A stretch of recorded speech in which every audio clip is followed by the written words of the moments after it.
yourself, but actually harnessing diversity is the... Hello, welcome back. Both front and back benches must also adhere to the courtesies of this House. That includes informing other members in advance of visits to their constituencies, except purely private purposes. I remind all members that it's important that they are able to raise matters with me, seek guidance from the clerks freely, and for that reason, any such conversations and correspondence should be treated as confidential. I want all members and everyone in the parliamentary community to be able to go about their work safely online, here in Westminster and in their constituencies. We have a duty to be vigilant and to assist those whose job it is to keep us safe. Finally, I want to say something about how we treat each other and the language we use in the chamber. What we say and how we say things in this House matters. It is and has an impact on colleagues, on those who follow our proceedings and the wider political discourse across the country. Members should be heard courteously, whatever their views, but in this place we are all honourable members. And while I expect robust political debate, I will not accept undignified language or improper criticism of individual members. Why? Our constituents expect us to focus on the very serious issues that they care about, rather than making cheap attacks on each other.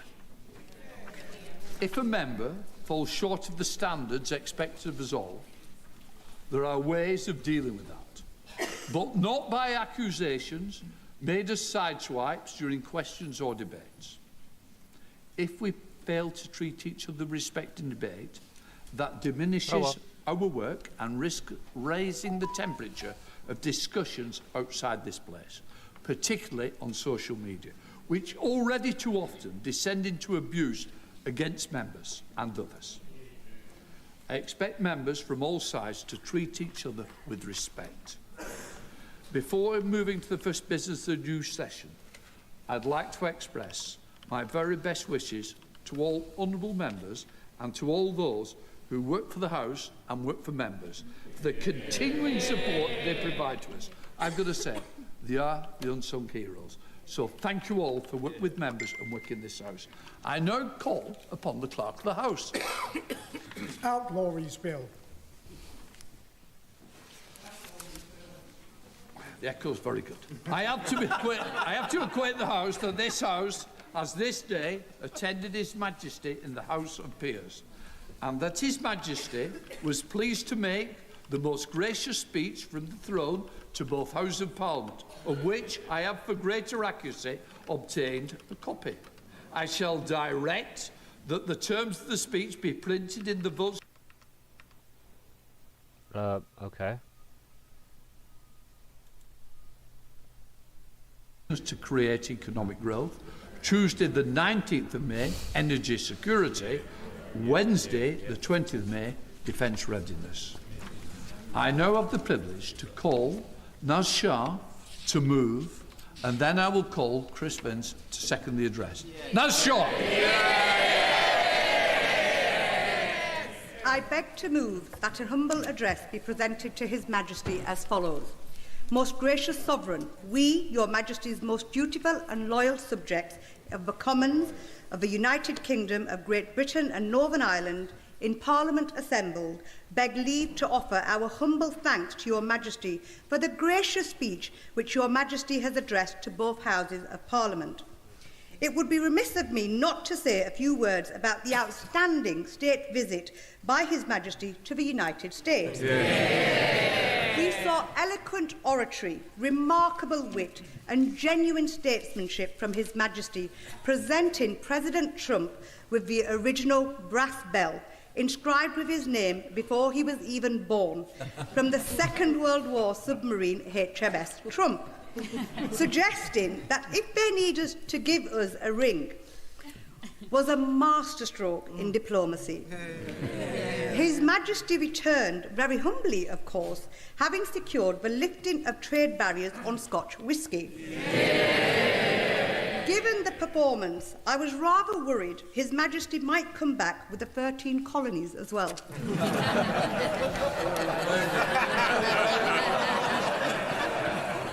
It is a huge honour for me and my constituents of Bradford West to move the Loyal Address. This is the second time my constituency of Bradford West has been honoured in this way. In 1959, the then member for Bradford West, Arthur Tiley, seconded the Loyal Address. When the Chief Whip called me about today, my first reaction, like many across this House, when the Chief called is, uh-oh, what have I done? But then that uh-oh soon turned into, oh my days, no way, with the biggest smile ever. I remember clearly listening to the speeches by my honourable friends and members for Bootle, as well as Vauxhall and Camberwell Green, the last time this occasion happened, and thinking, now that is an honour. Had I known God was listening, I'd have asked to win the Euro Millions, Mr. Speaker. In fact, Mr. Speaker, had I known not always voting with the government also works, I might have done that.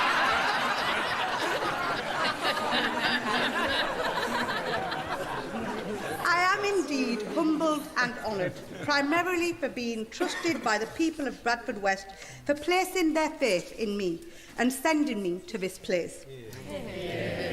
Given this opportunity to be the first ever Muslim to propose the Loyal Address in this chamber. And of course, seeing the meltdown of the far right online of a Muslim even an act of domination. So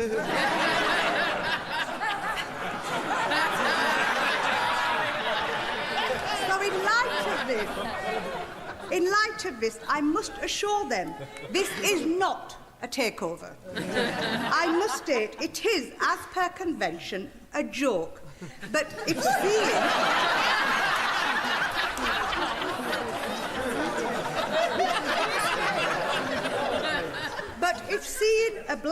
if seeing black and brown people on TV makes you feel sick, my speech is going to make you vomit.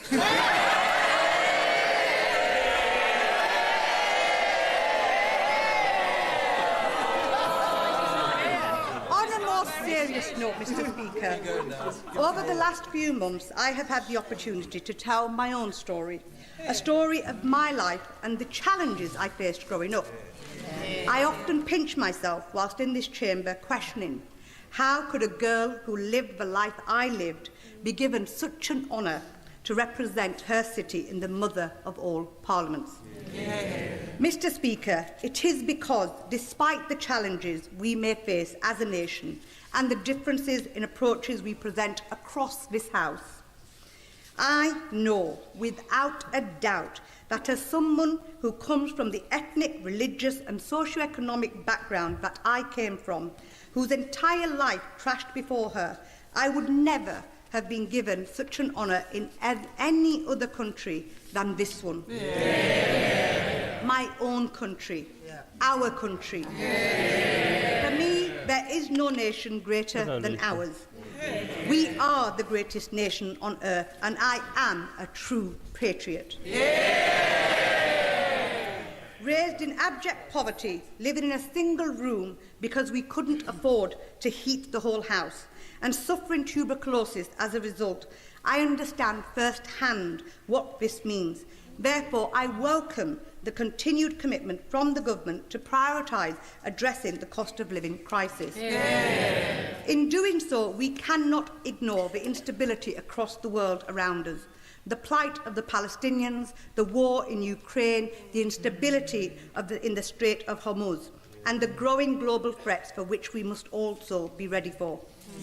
Living in a globalised world means there is an ever-growing connection between the local, the national and the international. What happens out there reaches every home and doorstep across every constituency. The defence of our country is rightfully also amongst these top agenda items. As a proud graduate of the Armed Forces Parliamentary Scheme, which, by the way, I recommend to all members to take part in and support, I have nothing but admiration and thanks for those who have served and continue to serve to protect our tomorrow. Yeah. Mr. Speaker, I also have the honour to serve as the Prime Minister's Trade Envoy for Indonesia and the ASEAN, a region of more than 660 million people and a hugely important geopolitical and trade corridor. I welcome the continued commitment to strengthening our place across the world. Without international trade and growth in our economy, we cannot deliver the jobs, investment and support we need across our country. I will continue to play my part in securing trade and investment for the UK and championing British business abroad with colleagues from across this House. Yeah. Closer to home, I had the honour to serve on the bill, the Assisted Dying Bill Committee, something beyond party lines, where I had the opportunity to work with colleagues from across the House, including the work I did with the Honourable Member for East Wiltshire. Whilst I didn't eventually support the bill, I paid tribute to the member for Batley and Spen for her work, commitment and passion. Talking about beyond party lines, Mr. Speaker, I noted with interest, as I'm sure the whole nation did too, the previous Duchy of Lancaster, the noble Lord Gove's, rather peculiar fascination with our Home Secretary. He actually confessed to browsing the internet for her images.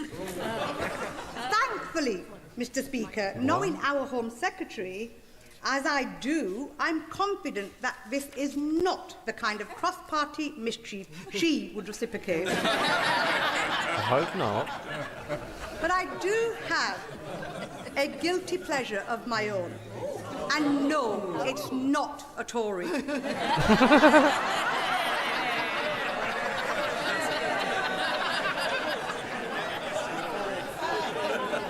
Unfortunately, for my calorie count, it is custard and cake. I blame Godfrey and Sharon in the tea room for their unwavering encouragement to indulge sparingly. I'm proud to be the first woman elected to Parliament for the constituency of Bradford West, a constituency with a history of extraordinary women who broke every barrier that patriarchy put in front of them. The Bronte sisters changed English literature forever, but had to use men's names to publish their writing. The suffragettes of Bradford went to Holloway Prison for the right to vote. The women of Manningham Mills walked out into the cold, changing our political landscape forever. Margaret Macmillan pioneered free school meals, and they were trialled in 1904 in the school I attended, Green Lane Primary, leading to the Education Act of 1906, which cemented free school meals into our history. And Barbara Castle, shaped by Bradford streets and schools, went on to write equal pay into law. And I am proud to serve alongside equally formidable women with the member of Bradford South and indeed the member for Shipley. There is something in the air in Bradford as a whole, something that produces women who will not be told. I promise this House I have zero intention of breaking with that. If today our country beams with pride because of the many great changes made by successive Labour governments, none of it would have been possible without the women who led the Manningham Mill strike, which then led to the founding of the Independent Labour Party, conceived and formed in Bradford West. It was in Bradford that a man named Keir first took the chair of the Labour movement. And despite 130 years, 2 world wars, and roughly 47 leadership elections, the party remains in the hands of a Keir.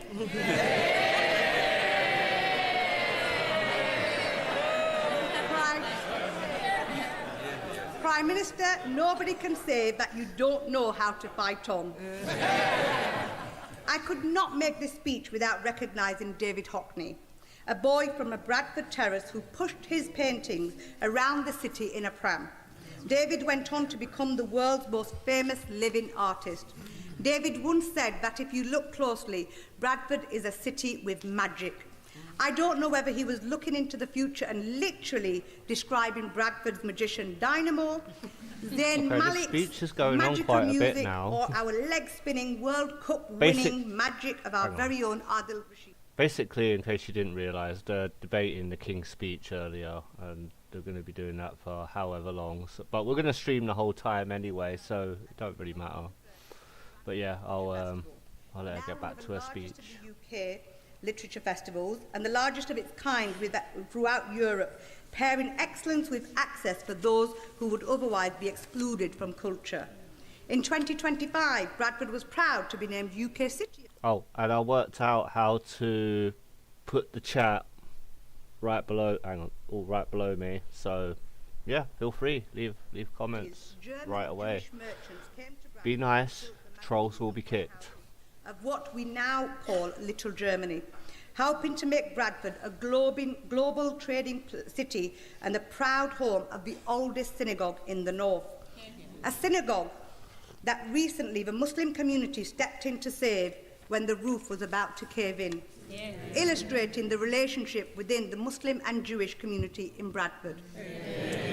A century later, men from Azad Jammu and Kashmir and India and Pakistan arrived in the 50s and 60s, working tireless night shifts to keep the mills running, ensuring Britain's economy continued to flourish after the Second World War. Each generation of newcomers didn't just come to Bradford, they built Bradford. Mr. Speaker, chicken tikka masala might be the UK's national dish, but I must inform the whole House that you have not had a curry until you have had a Bradford curry. Whether it is the legendary family naans on trees invented by the late King of Curry, Shabir Hussain, the founder of Akbar's, the subcontinental flavours of Agra, Mumtaz, Jinnah, My Lahore's, or any one of the hundreds of restaurants across the city, Bradford does curry like nowhere else. The curries are that good, they even defy the current Manjaro jab. Did I hear someone say? I just heard someone say there, will you take us? A note to the Health Secretary, he may well have to develop a stronger solution. I recommend Bradford's curry to all members of this House. Now that Bradford has a few reform councillors, perhaps a member for Clapton, who I see is not in his place, could pay a visit and treat them to a good curry, followed by a pint brewed in Bradford. In fact, I just heard that. given the size of his recent gift that we are now all well aware of, he could probably take half of Bradford out and still be left with plenty of change. Bradford is, Mr. Speaker, the youngest city in the United Kingdom. It has been named the most entrepreneurial too. Morrison's grew from a market stall in our city to a household name. It's the place where I promise this House there is no poverty of aspiration, talent or ambition. But the poverty of infrastructure over decades has left us behind. Bradford is turning a corner. 270 million in public sector investment is building private sector confidence, with a combined pipeline now reaching 2.3 billion. I am grateful for our government support, which includes a new hospital in Airedale, 2 billion integrated settlement for West Yorkshire, giving our Labour Mayor, Tracy Brabin, the power and flexibility to invest in local jobs, new homes and improving skills. A Bradford City Station, 2.1 billion investment in transport for the city regions, funding enabling West Yorkshire to deliver mass transit, better buses and repair our roads and potholes. All of this is pumping confidence into a city ready for investors to benefit from its untapped potential. Northern Powerhouse Rail is not a nice to have. It is the difference between Bradford's young people building their futures at home or building them somewhere else. On this occasion, I would also like to pay my thanks to all the House staff across the estate who who ensure that Parliament can play the role that it does. They are hugely deserving of our appreciation for everything they do.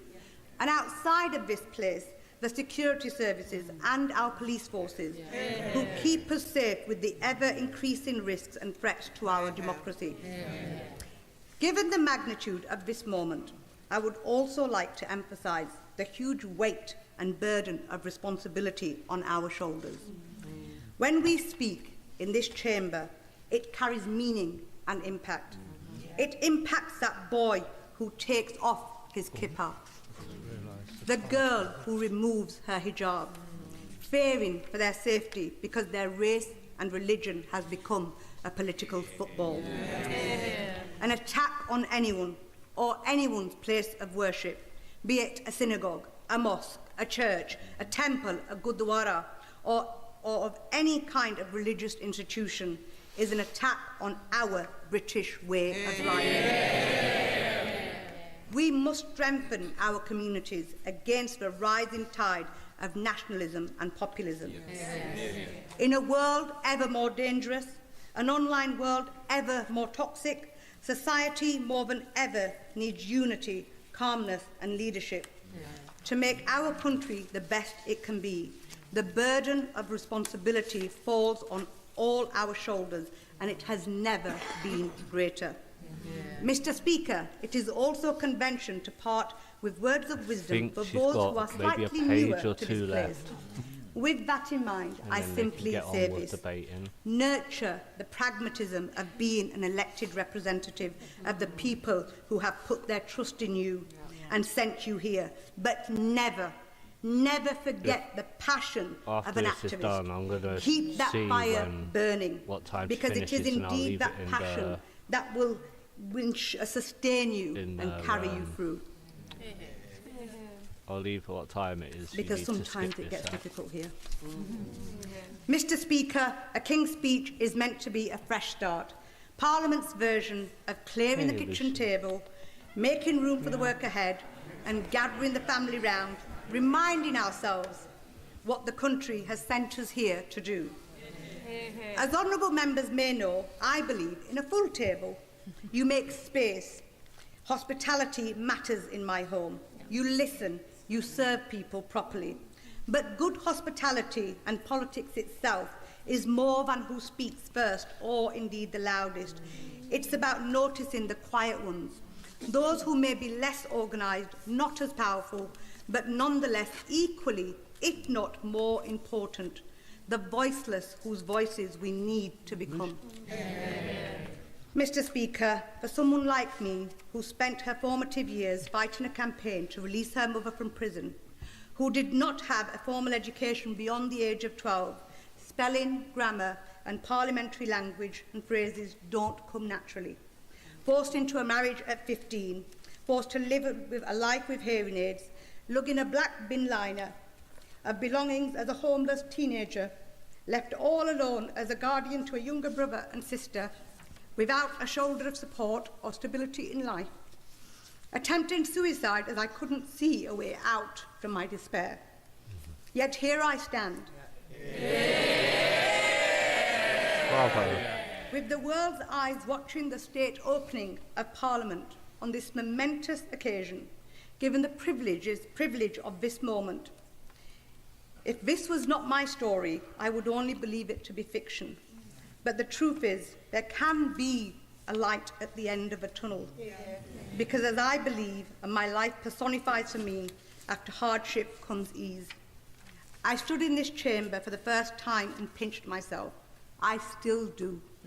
Where someone like me can end up like somewhere like here, representing the city I love, in the mother of all parliaments. Bradford and my country gave me everything. I intend to spend every day in this house returning the favour.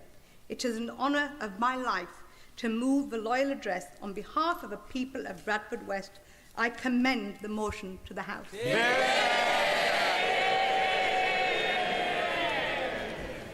Hey. I won't mention the Bolton-Bradford game on Thursday. I now call Chris Binns to second the address. Chris Binns. Thank you, Mr. Speaker. It is an absolute honour to second this humble address, but can I start by thanking my honourable friend from Bradford West for her incredibly powerful speech. And can I echo her words about the importance of communities coming together to tackle that divisive politics that we've seen so often, and thank her for that. Can I also echo her comments about the House staff and the incredible job that they do to support all of us? Following my recent London Marathon run, it was suggested by two of the doorkeepers that the only reason Sebastian Sewar ran it in less than 2 hours so he could get away from me talking about Harlow.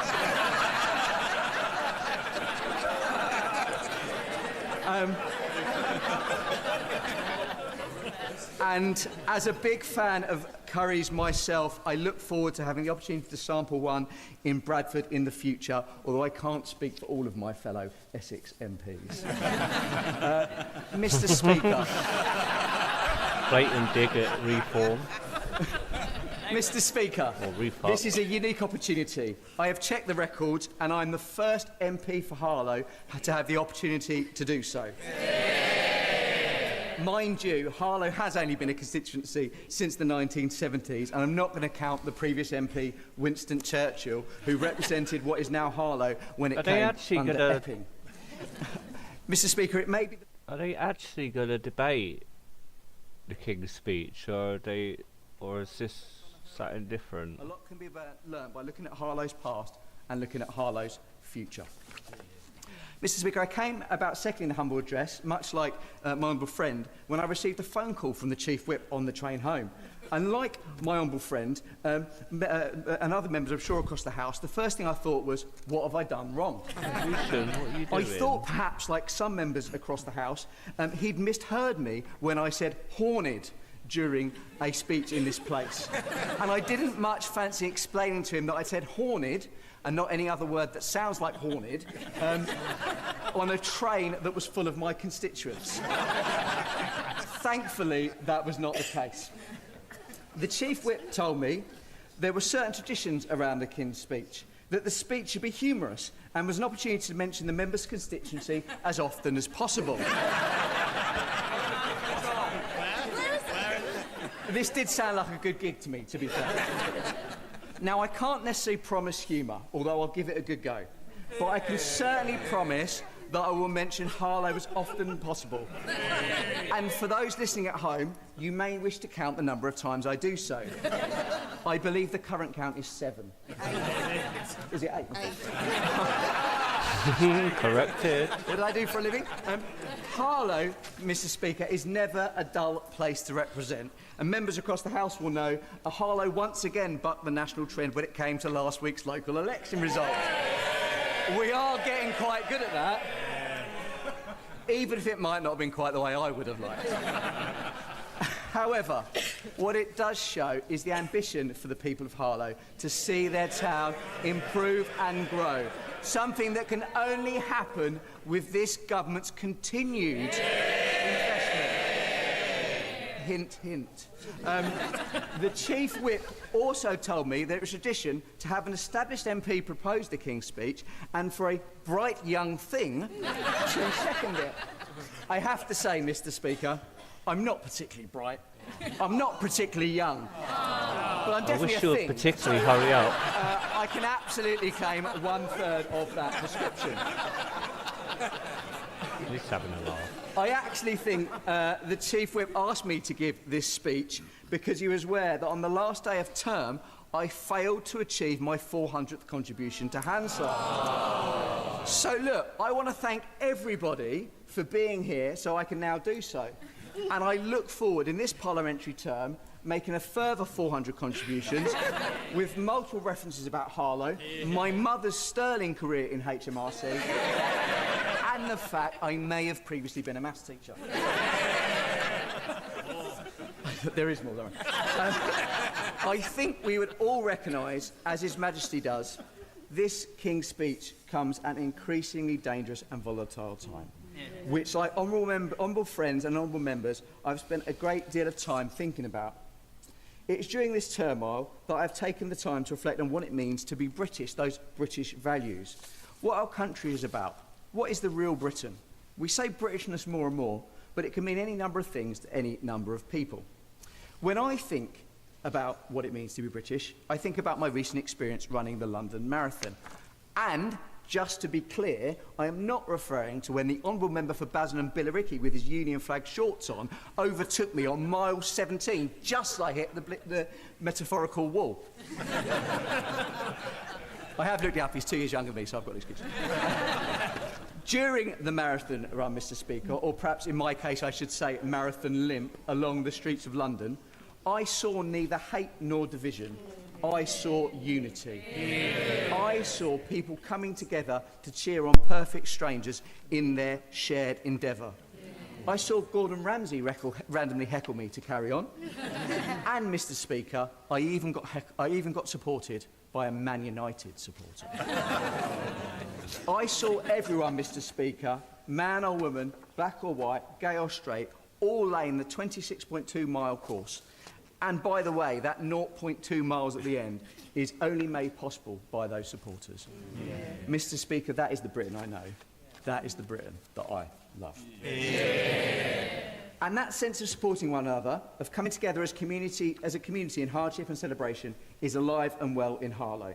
In fact, it is baked into the very foundation of Harlow when it first conceived as part of the Newtown Revolution under the first majority Labour government in 1945. Yeah. Harlow remains a strong community today, and when I think of Britishness, I think of Rainbow Services, which supports projects across Harlow by getting young people to build infrastructure for their community. I think of Streets to Homes, the homes charity I worked at, which supports the most vulnerable in our society, and I think about the Michael Roberts Charity Foundation, which runs the local food bank. As I mentioned, Harlow itself is a post-war new town, designed by Sir Frederick Gibbard to be a place of neighbourhoods and communities. It was built as a solution to the problem of overcrowding in London. Harlow sought to alleviate this pressure while keeping communities tightly knit together. You can still see remnants of that today. People from Walthamstow move into the Stow in Harlow, giving people a fresh start in life with all the comforts of their community. To this day, Harlow is one community built by lots of smaller and close communities, communities like Potter Street, Bush Fair, Church Langley and Little Parndon. As Harlow grew into its new town, so too did its pioneering spirit. And just 2 weeks ago, I was lucky enough to recognise one of those pioneers by unveiling a blue plaque in memory of Harlow-raised scientist Dr. George Hockham, one of the key brains behind the invention of the fibre optic cable. Fibre optic cable, created in Harlow, revolutionised modern communication, not just in Britain, but across the world. For me, George Hockham and many others like him from Harlow can be an inspiration for Harlow's next generation, a generation that deserves a government on their side. I think of inspirations like Professor Hannah Fry and Paralympian Anne Strike. These inspirations are a reminder of what it means to be British, to achieve so much and to have such a proud community behind you. Yeah. Harlow has a history to be proud of and a future to be excited about too. As a former teacher, I don't know if I've mentioned that, I am filled with pride when I visit schools across Harlow and see the incredible young people learning there. That is why I'm proud that education is at the heart of this government's offer in the King's Speech, building on the work done by the previous parliamentary session. Looking to the future session, the government will tackle the broken SEND system, giving every young person with SEND the support they need, and supporting parents, not leaving them to battle a broken system. Yeah. This cuts across this House, as I'm sure every honourable member can recall a constituent coming to them broken with nowhere to turn, at their wits' end with an SEND system that benefits no one. I know I certainly can. I also welcome the government's commitment to review the national curriculum to make it broader, as well as recognising the importance of citizenship, of financial education and the dangers of online harm. Yeah. What our younger generation learns is so important.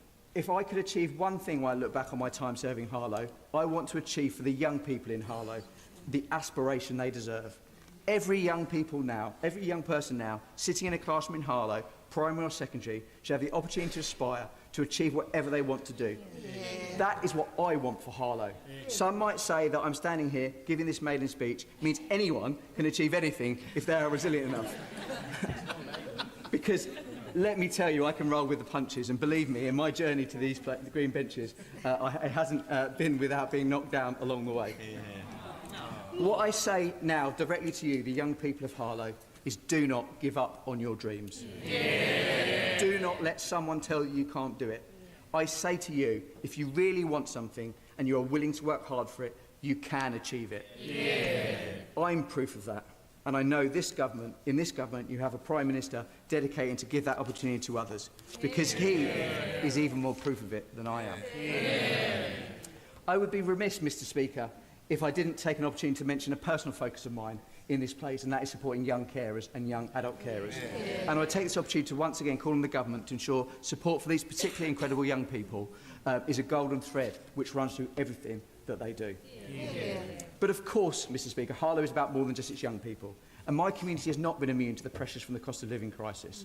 I welcome the work already done, the freezing of the rail fares and prescription charges, the lifting of the two-child benefit cap and the raising of the minimum wage. But I am pleased most of all that this government recognises in this King's Speech there is more to do to support families in Harlow. When we talk about living pressures, it is easy to get lost in the numbers. And as a mathematician at heart, this is even easier for me. But to bring it home, when I think of the reality facing hard-working and proud families in Harlow, I think of my friend Jamie. He works 6 days a week to pay the bills, to put food on the table for his 2-year-old son, to provide for his family. And at the end of the month, he has very little, if anything. He cannot enjoy himself. He cannot treat his family.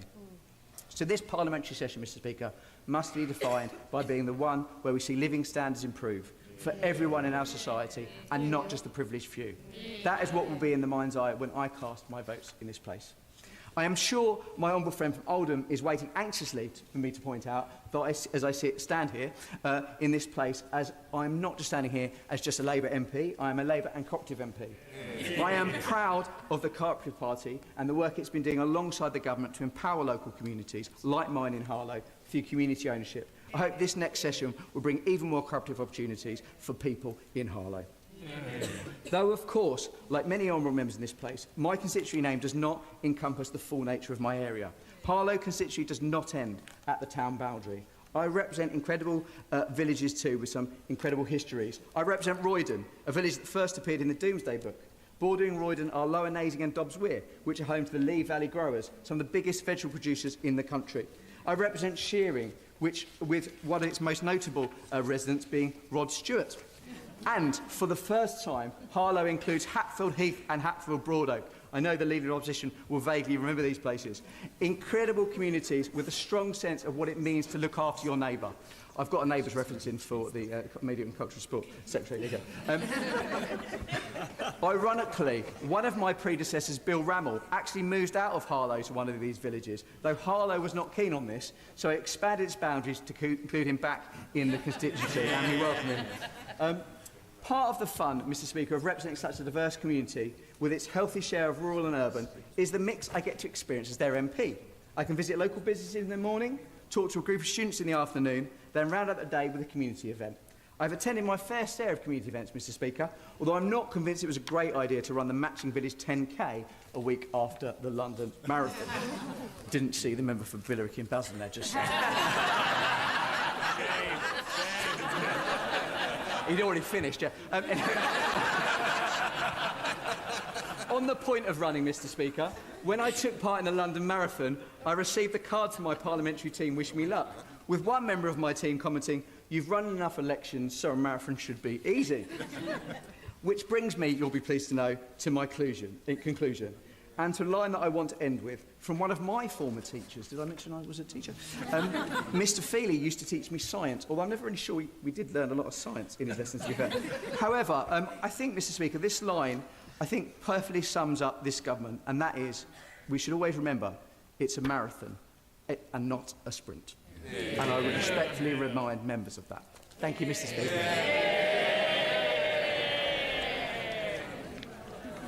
The question is that the humble address be presented to His Majesty as follows.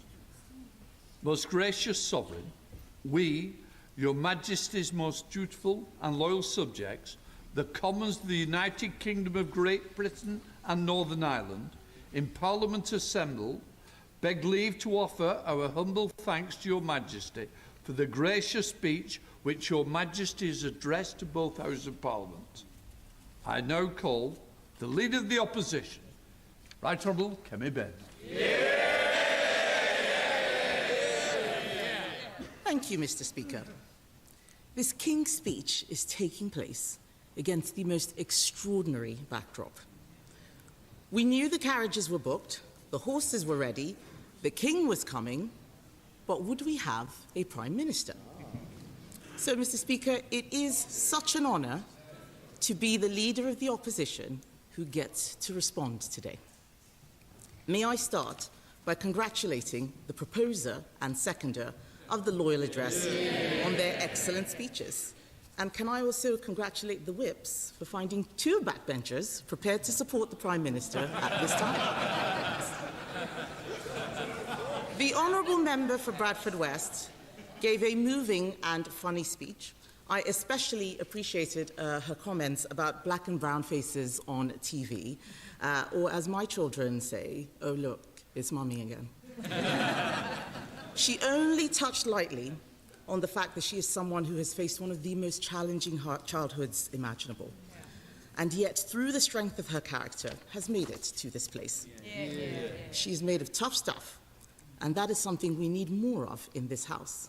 Anyone who can boast of chewing up and spitting out George Galloway in an election is clearly formidable. I also congratulate the member for Harlow on successfully delivering a humorous and warm-hearted speech. As he noted, he is my constituency neighbour, and he also, yes, did run the London Marathon last month, raising money for St Clair Hospice, which cares for both our constituents, and so I would like to take this opportunity to thank him for doing that.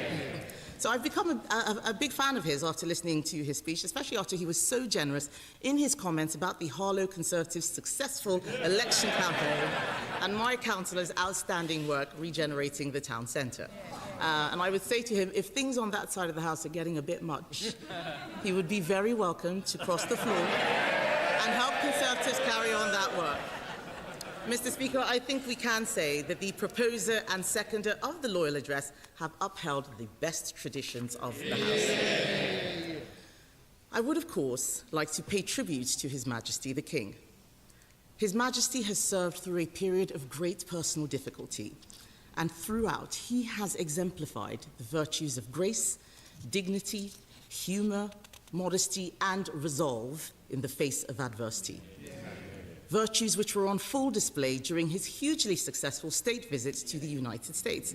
And I'm sure the whole House will have admired his skillful speech to Congress. It was a speech full of the wisdom and courage needed for our times. Of course, we would never have got to hear it if we'd listened to some people in this House who called for the King's visit to be cancelled. But thank goodness no one listens to the leader of the Liberal Democrats.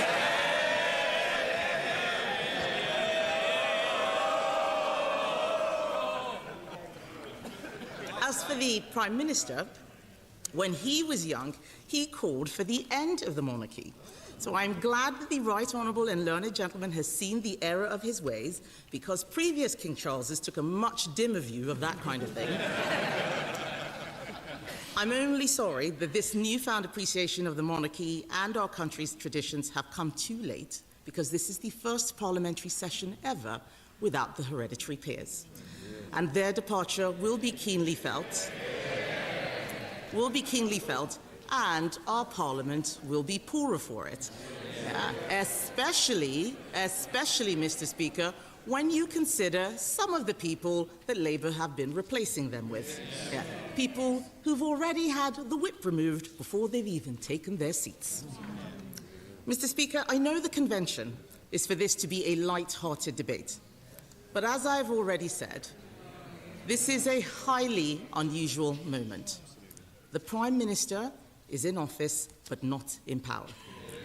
Everyone is trying to pretend it's all right. It's not all right. In the past 48 hours, nearly 100 Labour MPs have called for the Prime Minister to resign. 4 ministers have quit. It is clear his authority has gone, and that he will not be able to deliver what little there is in this King's Speech. This is a government less than 2 years in office, which has already run out of ideas and run out of road. So how did we get here? There is a great line in the musical Hamilton, Mr. Speaker. Winning is easy. Governing is harder. Everything that has gone wrong in Labour's first 2 years comes back to one problem. They came into office with no plan. They did not understand the difference between winning an election and governing a country. It was very easy to make promises in opposition, promises to freeze council tax, promises to take £300 off energy bills, promises to the WASPy women. Hundreds of Labour MPs took photos with them to post on their Facebook pages and their websites and their election leaflets, but at no point did they bother to think, how would they deliver any of it? They didn't spend their time in opposition thinking deeply about the country's problems.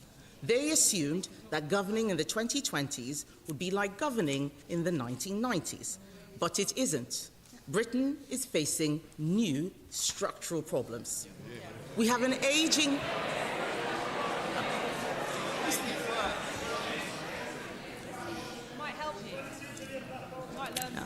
Mr. Speaker, they'll shout at me. I know they can't wait to get back to their plotting, but it's quite important that we hear what is going to be said. Because we have an ageing population, a falling birth rate, and a welfare bill that is spiralling out of control. We have an information revolution in the shape of AI that threatens to unravel the world of work as we know it, and the cost of energy is driving industry out of the country. Labour were taken by surprise that we are living in a more competitive and increasingly hostile world. Their manifesto was just a set of misleading promises. They promised no new taxes on working people. Fail.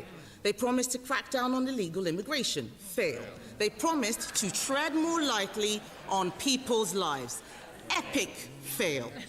They made promises without knowing how anything works. Let's look at housing. Just after Labour took office, when I was Shadow Housing Secretary, I stood at this dispatch box and warned the former Deputy Prime Minister that she had been stitched up, that the 1.5 million new homes Labour promised had been hung like a millstone around her neck. I knew that they wouldn't be able to meet that target because they didn't understand why more houses weren't being built. Sure enough, they are already more than a third down on their target and well behind what we delivered. Exactly. Of course, Mr. Speaker, in the end, it wasn't 1.5 million homes that did for the former Deputy Prime Minister. It took just one flat in Brighton to bring her down. Mr. Speaker, it is so obvious. It is so obvious. I know they don't want to hear it, Mr. Speaker, but this, I know they don't want to hear it. Look at them. They are so arrogant. They want to lead our country. They can't even lead a coup. It is so obvious, Mr. Speaker, that they cannot handle being in government. They cannot handle it. They hate the responsibility. They hate having to take tough decisions. They prefer scratching the itches that they had in opposition. Giving inflation-busting pay rises to the unions, 28% for the doctors who are still striking. Nearly 2 years, they are still striking. Handing out more benefits to the only people who will still vote for them because Labour don't understand that poverty isn't created by a lack of benefits, it's created by a failing economy. We spent, Mr. Speaker, the last session listening to Labour MPs telling us how great everything was going. No doubt we will hear lots of grandstanding speeches this week telling us what a fantastic job they did. How absurd, given the number of them demanding that the Prime Minister stands down. We counted, Mr. Speaker, there were 24 U-turns in that first parliamentary session. Winter fuel, family farms, grooming gangs, welfare reforms, social media for under-16s, day one workers' rights, the list goes on. And every single one of these U-turns had at its core a single issue: the Prime Minister's total lack of judgment. This is a man who, faced with a crisis of vision, charisma and electoral success, sent for Gordon Brown. Leadership, Mr. Speaker, is about having a vision for this country. It's about having the courage to take difficult decisions, persuading your party that those difficult decisions will pay off in time, and taking responsibility for your mistakes. He has failed on every count. We've had pillars, promises, 4-point plans, 5-point plans, missions, none of it achieving anything. Reset after reset after reset. Even if the Prime Minister does last long enough in office to deliver this gracious speech, the bills announced today do not remotely come close to what the country needs. I know that they're chuntering, Mr. Speaker. Not a single one of them actually dares to intervene on me in this speech. I do, Mr. Speaker, however, want to welcome the government's ongoing support to Ukraine and its commitment to NATO. In this increasingly dangerous world, it is more important than ever that we stand with our allies in the fight against tyranny.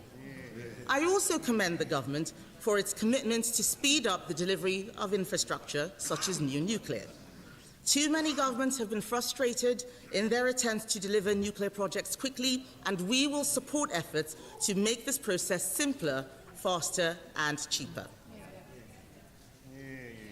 I also want to be generous to the Home Secretary, because I can see that she is trying to do something about illegal immigration. But the elephant in the room is that she almost certainly won't be Home Secretary for much longer. Sadly, no one else in the Labour Party looks remotely interested in bringing down illegal immigration. The rest of this offering in the King's Speech, Mr. Speaker, makes it clear that they have learnt no lessons from their mistakes in government so far. All we have is a load of re-announced policies, hounding our brave veterans through the courts, legislating for digital ID, a policy they told us they dropped, banning trail hunting, just more class war that makes no one's life better, scrapping NHS England, something the Prime Minister announced 14 months ago. But then I suppose the Health Secretary has been a bit distracted lately, hasn't he? Yeah, hasn't he? Yeah. He's chuntering now. Why don't you just do your job? Do your job. Even worse, Mr. Speaker,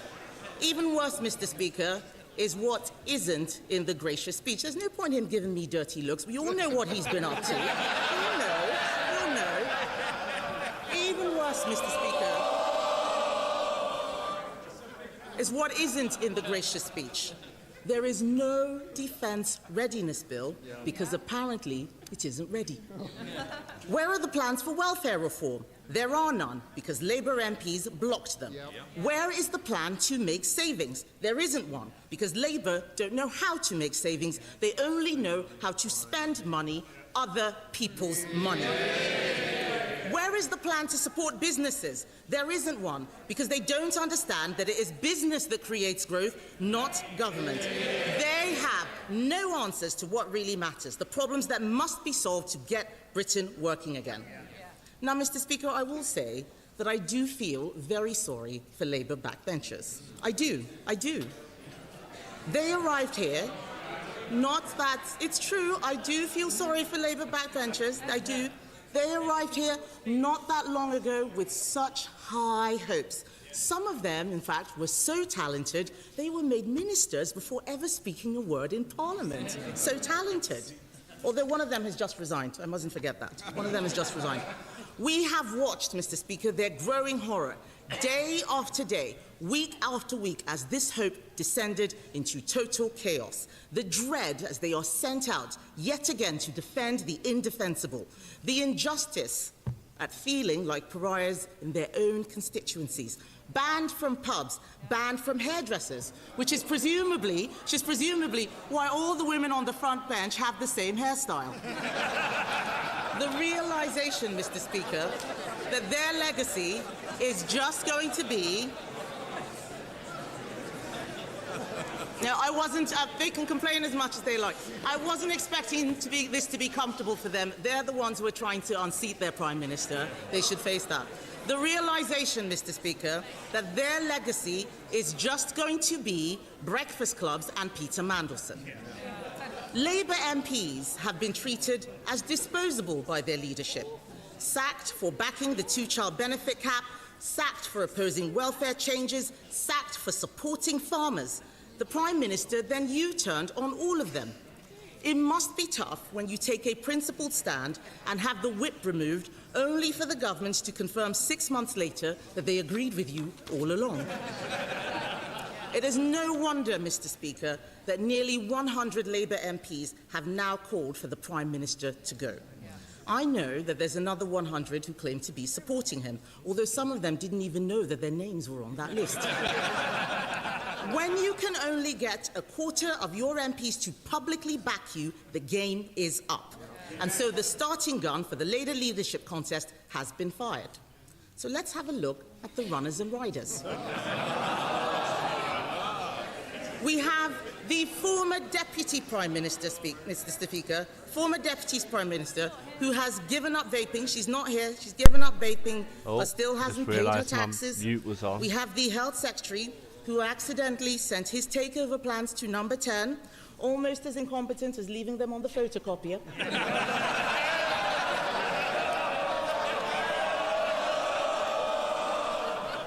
And we have, Mr. Speaker, the Mayor of Manchester. The Mayor of Manchester, Mr. Speaker, a self-proclaimed winner who has twice failed to win the Labour leadership, including against the member for Islington North.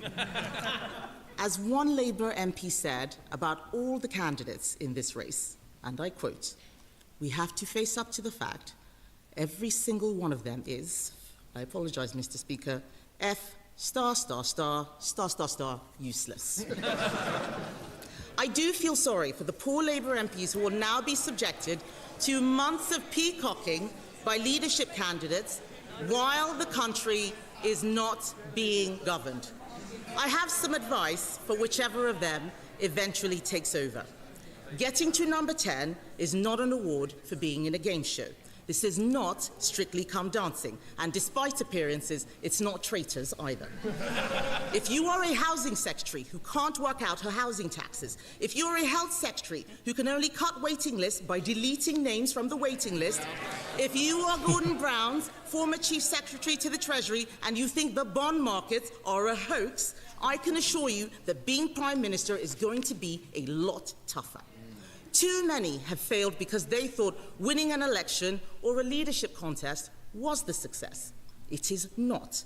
The work doesn't end when you get the job. That's when it starts.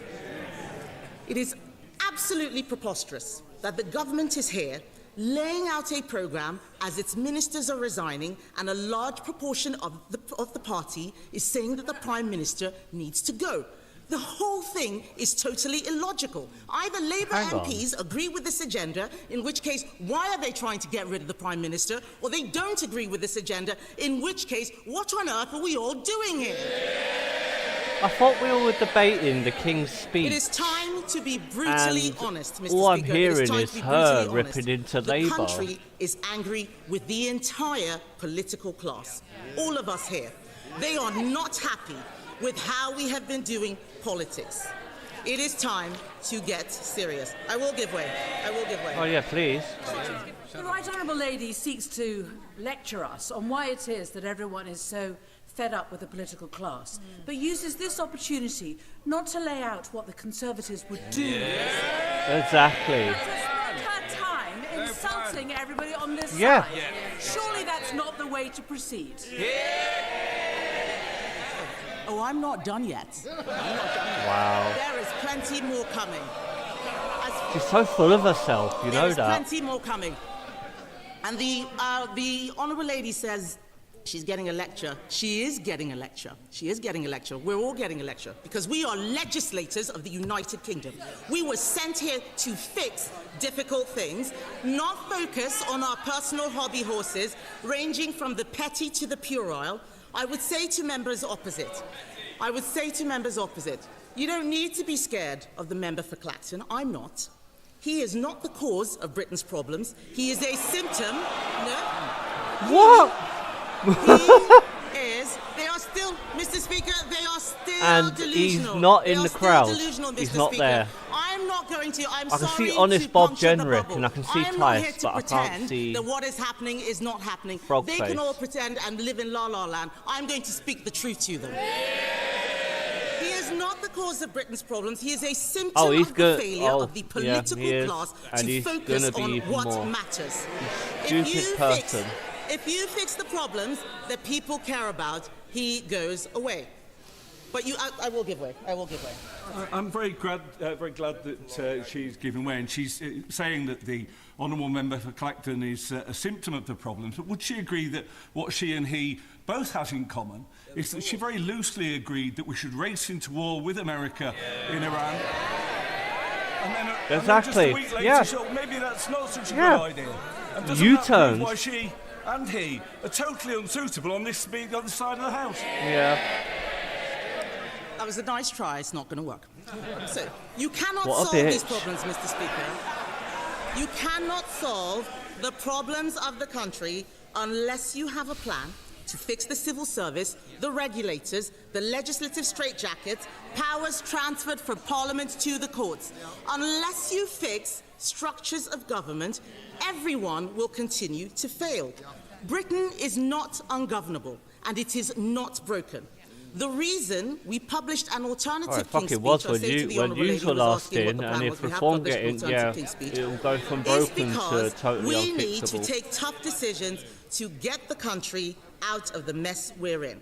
Cutting wasteful spending, funding defence, securing our borders, reducing the cost of energy. If you want to bring down bills for families and bring industry back to this country, you need a plan to scrap the net zero legislation, strangling industry and making energy costs higher. That's why we're proposing a cheap energy bill to do just that. If you want businesses to employ people, you need to stop crushing them with thousands of pages of employment laws and stop handing power to the unions.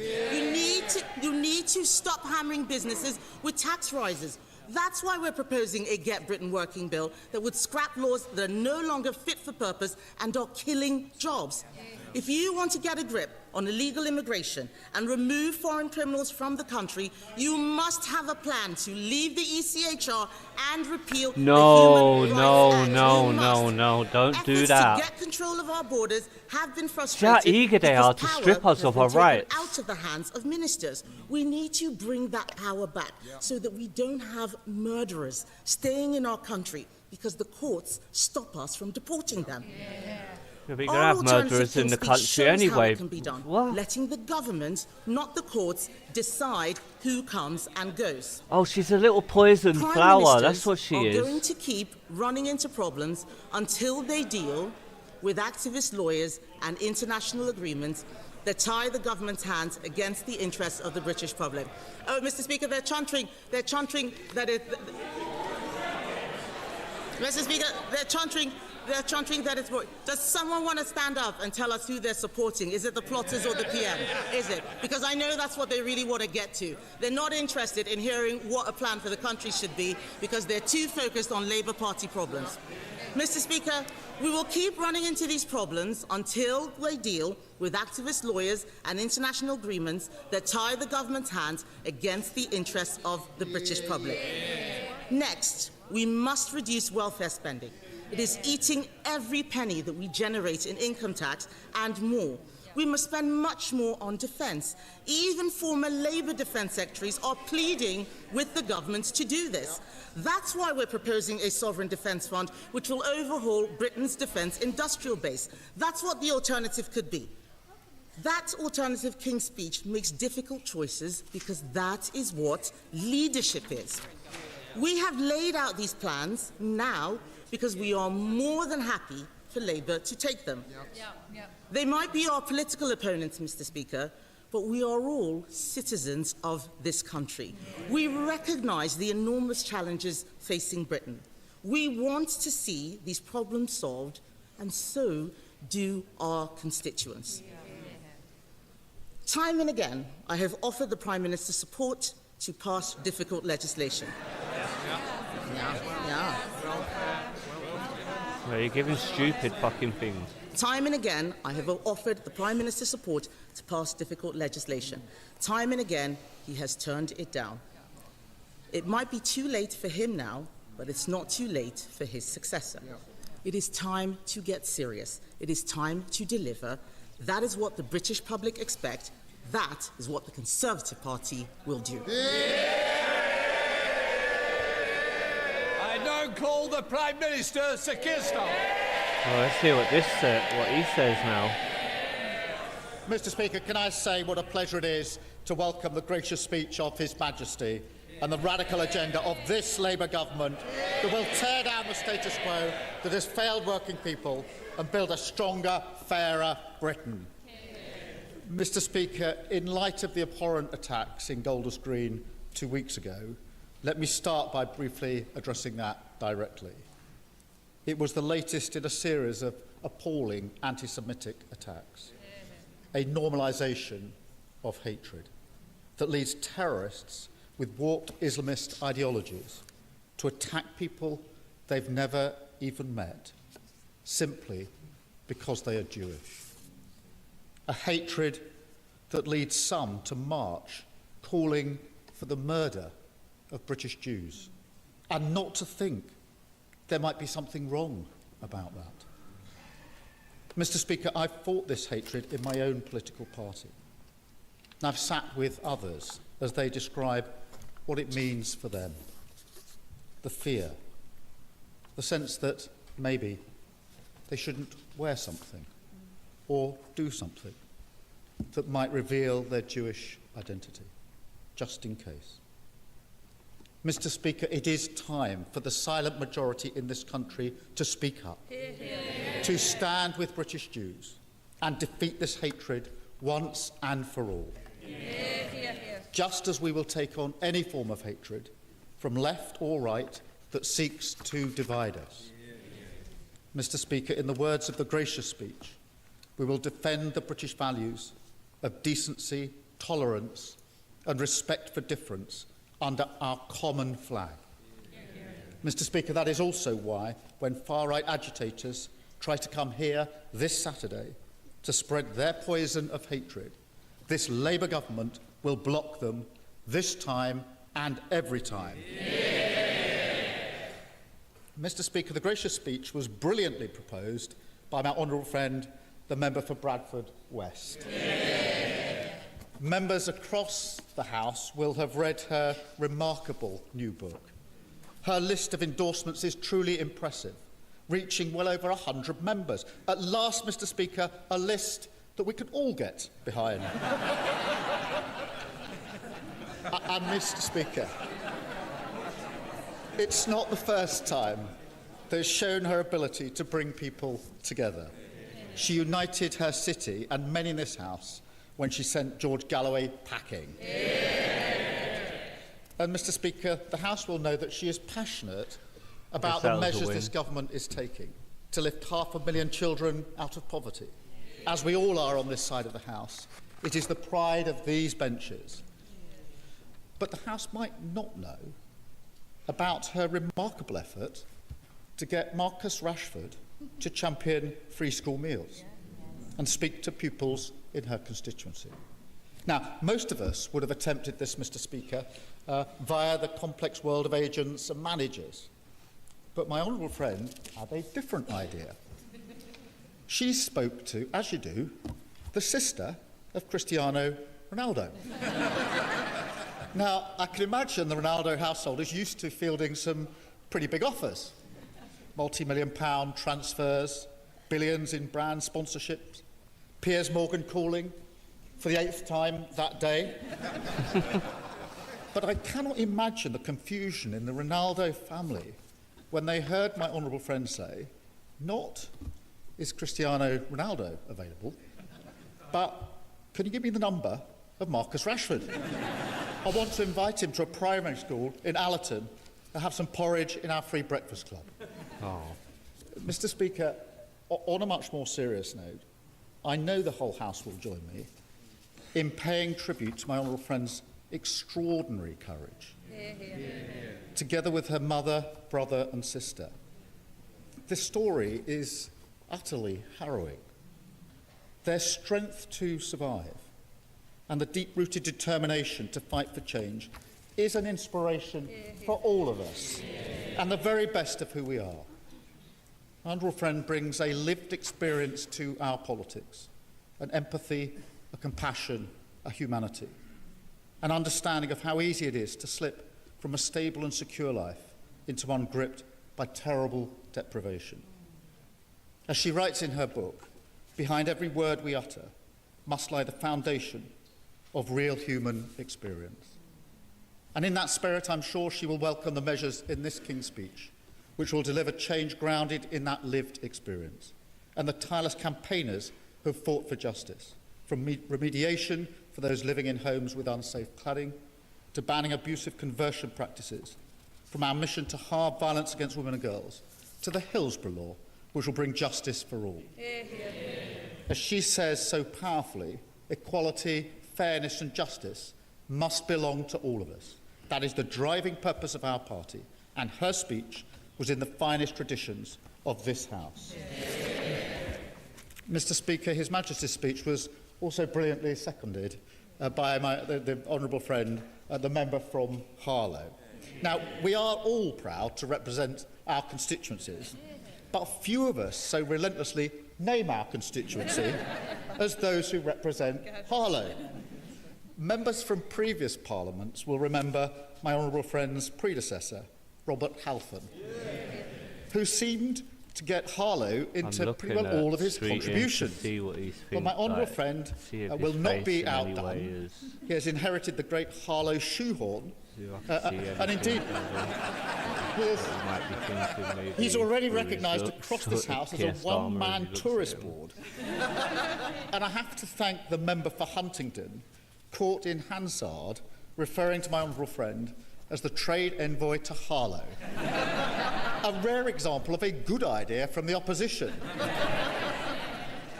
Because no matter the debate, my honourable friend will find the local connection, from championing the role of Harlow College in climate change to praising the invention of fibre optic cables in Harlow, and telling us how Harlow doubled for Paris during an episode of The Crown.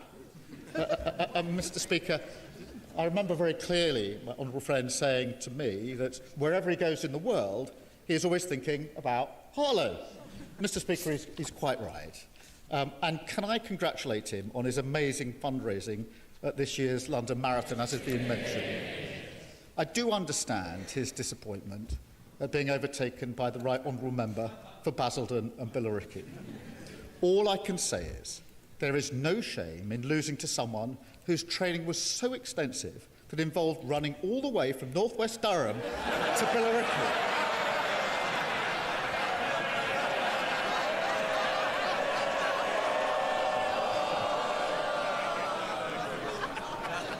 Mr. Speaker, as a secondary school maths teacher for 15 years, it is perhaps no surprise that my honourable friend brings an eye for detail, boundless energy and ability to handle these occasionally unruly benches. But he also brings a real passion for young people, a deep and personal understanding of the invaluable role that young carers play, and a total conviction in the power of education to change our country. So I know he will welcome the education bill in the gracious speech. And when the next series of Educating Essex is made, my honourable friend will rightly be the star. And I thank him for yet another fantastic speech today. Mr. Speaker, let me also thank the Leader of the Opposition for the usual warm and generous nature of her contribution.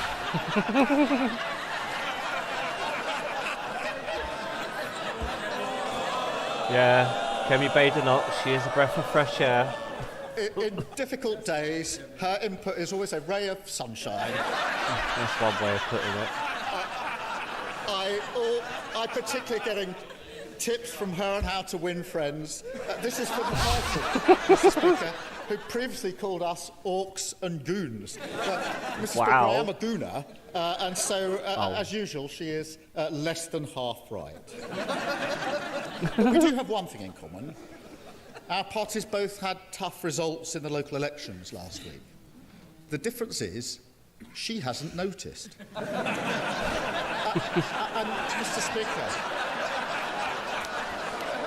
Mr. Speaker, get her, Starmer. there's another difference, Mr. Speaker. We are in government and they are no longer even the opposition. Oh, shots fired. Mr. Speaker, this King's Speech is a strike against the status quo that has failed working people. It's a King's Speech for the young people whose gifts lie in their hands, who work hard, want their talents to be recognised, and just want an opportunity in their community. A King's Speech for the children who, under the party opposite, had to go to school without breakfast, hungry, cold and tired, when they should be focused on their learning. And, Mr. Speaker, it's a King's Speech for the backbone of this country, for working people who worry about the cost of living, want their town centres to thrive, their public services to work, their government to be on their side. And, Mr. Speaker, we are, because the heart of this programme is a plan to make Britain stronger and Britain fairer. Yeah. Mr. Speaker, right now across the country, people turn on their television and they see bombs falling. They go to the petrol station and see prices rising. And they're worried sick about the consequences. Badenoch. We cannot stand here in this House and pretend that this is new. Britain has been buffeted by crises for decades now. The 2008 financial crash, the austerity that followed it, Brexit, COVID, and the war that still rages in Ukraine. And the response, their response, is always the same: a desperate attempt to get back to a status quo that failed working people, decimated their public services, and made them pay the price. Our response this time must and will be different. A complete break. We will not simply slump back to the old ways, because this King's Speech gives us the strength we need, the economic security, energy security and national security to control our future in a chaotic world.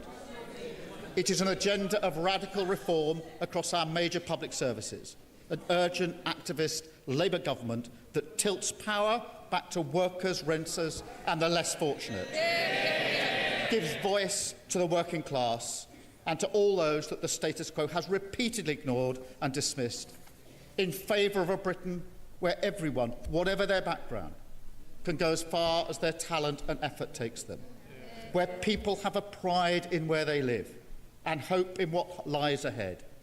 That is the change of a Labour government, and this King's Speech delivers it. Mr. Speaker, we will deliver on economic security. And let me be clear, as the conflict in Iran unfolds, we are in a better position because of the action that my right honourable friend, the Chancellor, took last year, getting inflation down, borrowing down, and mortgage costs down. And that's why we've been able to cap energy bills, raise the living wage, strengthen workers' rights, and end the shameful two-child benefit limit, lifting 500,000 children out of poverty. And, Mr. Speaker, faced with challenges, we don't retreat from our Labour values. We use them as our compass. Strength through fairness. So we will keep supporting those who need it most, including by creating a new national programme to redistribute surplus food, so that no one in this country needs to go hungry because of the conflict overseas.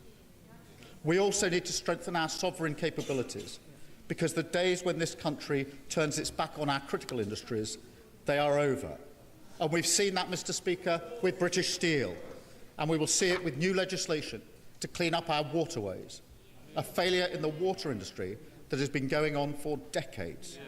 It is a disgrace, and this Labour government will tackle it. And, Mr. Speaker, we will take that moral urgency to every part of our nation, with bills to increase the pace of change in our NHS, in law enforcement, in controlling our borders and more. Because whilst immigration is down, we need to do more. Whilst violent crime is down, it needs to be lower. Whilst NHS waiting lists are down, we must go further. A rewiring of the state so that the working people of this country feel that it serves their interests. And, Mr. Speaker, we will also build in this country sovereign power in the industries of the future that will give us greater control in a world being reshaped by artificial intelligence. We will tear down the barriers to growth on planning, on faster infrastructure development, on business regulation, helping our great businesses, large and small. And, Mr. Speaker, we will, as a defining act of this government, rebuild our relationship with Europe. Britain back at the heart of a stronger Europe. That is good for growth. It will reduce the cost of living and strengthen our security. There is no good reason to oppose it. So for our economic security, for our Labour values, this government will act. Yes. Okay.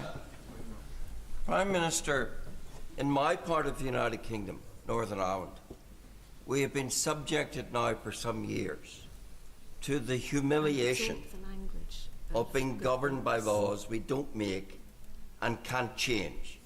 And yet you, Prime Minister, now seem to want to impose that same denial of democracy in the whole United Kingdom by becoming a subservient rule taker from a foreign parliament. How is that in the interest of democracy?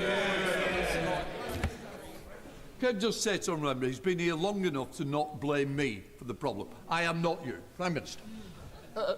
Mr. Speaker, I thank him for his intervention. I'm very well aware of the tensions in Northern Ireland, the issues that have to be dealt with in relation to relations with the EU. But we have to face the fact that promises were made about Brexit, which were not true, which haven't borne fruit. It is in our economic interests, our national interest and defence interests to be closer to Europe. Of course we will navigate carefully, taking on board the issues in Northern Ireland, as he would expect. But it is in our interest to be closer to the EU. That is what we are doing, and we will go further. Mr. Speaker, this moment also demands even greater radicalism on energy security. The British people should not have to pay more in their bills, and their living standards should not be hit because of a war that they did not vote for, that Britain is not involved in, happening thousands of miles away. That is a fundamental argument of this government, and the party opposite has no answer to it. Because for decades they ducked the long-term decisions to make our country, our energy and our economy stronger. So we are going to take control. We are going to declare Britain's energy independence. That does not mean, and it will not mean, that we turn off the taps in the North Sea. Oil and gas will be part of the mix for decades. But we have to move so much faster on clean energy, a whole society effort, everyone playing their part, as we take control of our energy security. And, Mr. Speaker, I will. I'm very grateful to the Prime Minister for giving way. He talks about energy security, and he should know that Scotland currently exists in a state of energy surplus. We generate more electricity than we use, and he should know that under conditions of surplus, prices go down. But in Scotland, because we have to be stuck in the GB energy market, we pay for the scarcity of energy in England, but not just to the equal, to the detriment, higher prices for energy in Scotland. Can he explain why that dysfunction exists and what's in this King's speech to fix it? Well, what's in this King's speech to fix it is moving faster to our energy independence. That is the way that we get off the international markets. That is the way that we take control and reduce bills for people across the country. Mr. Speaker, we will, of course, also strengthen our country's defence security. That starts with the fundamentals and a recognition that it is not in the interests of this country to rush into a war without any thought of the consequences. That is my position. That has always been my position, regardless of the pressure. A test of judgment which some in this House have failed. It continues, Mr. Speaker, with our commitment to NATO, the most successful defensive alliance in history. A proud achievement of this party that others would throw away. Today, faced with even greater threats, we need to strengthen NATO, we need to invest in our defence capabilities, and we need to strengthen the European element of NATO, because this nation is stronger when it stands with others, not just in word, but indeed. We are prepared to lead from the front, to bring nations together in this moment of danger, to support Ukraine, including through the coalition of the willing, and to act with our allies to reassure shipping in the Strait of Hormuz. Because, Mr. Speaker, we're not merely content to manage the fallout of the Iran crisis. Instead, we're building an international effort to solve it and end the economic harm. And of course, Mr. Speaker, standing up for the defence and security of the United Kingdom depends on one thing above all else: ending 14 years of Tory defence austerity, with the biggest sustained investment since the Cold War. And we will go further with the measures outlined in the King's Speech, with our upcoming defence investment plan. And, Mr. Speaker, we will develop the capabilities our nation needs. We will also deepen our partnerships to fire up our industries and make sure that British skill, British pride and British resolve are converted into British jobs in a stronger, fairer Britain. Yes, I will. To the Prime Minister for giving way. He's used a lot of words about the Defence Investment Plan, which was, I think, due in the autumn of last year. So when's he going to sign it? Yeah. I'll take no lectures from the party opposite. They hollowed out defence spend. Defence spend was 2.5% when they came into power, 2.3% when they left power. The investment plan is being finalised and will be published soon. But, Mr. Speaker, the strength is the foundation. That's the way we maintain our control, even in the storms of flood. I won't give way. I mean, the Prime Minister quite rightly prioritised the defence of the country. We have depended for decades on the courage, honour and loyalty of our soldiers.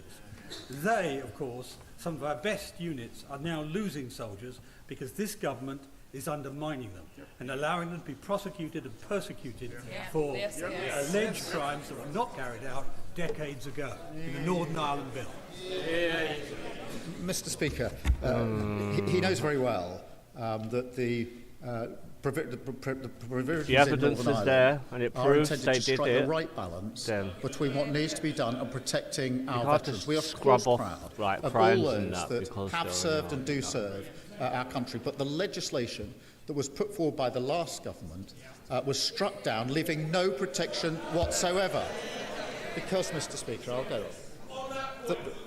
I'll make some progress. The way we change our country, rather than make our progress. Go up and let him talk. He will know that in the recent Supreme Court Dillon judgment, the court ruled that our Legacy Act overwhelmingly was not incompatible with the Human Rights Act. He knows that. But he referenced the awful events in Golders Green, rightfully. And he defended the police officers against attacks on the leader of the Green Party, rightfully, and said they had to take split-second decisions.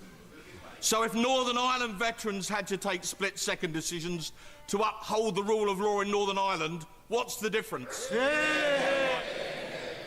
That's different. I have been in control and rooms no, they didn't in take Northern split-second decisions. watching decisions flat out being murdered taken some people on the use of fatal force. I'm well aware of the There's nature one of the thing decisions that have to be kicking taken, someone in the head, it's another circumstance in thing which they're gunning them taken, down. and how difficult those decisions are.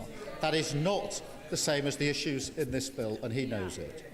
Mr. Speaker, strength is the foundation. It is the way we maintain our control, even in the storms of this world, the way we change our country rather than just manage the crisis.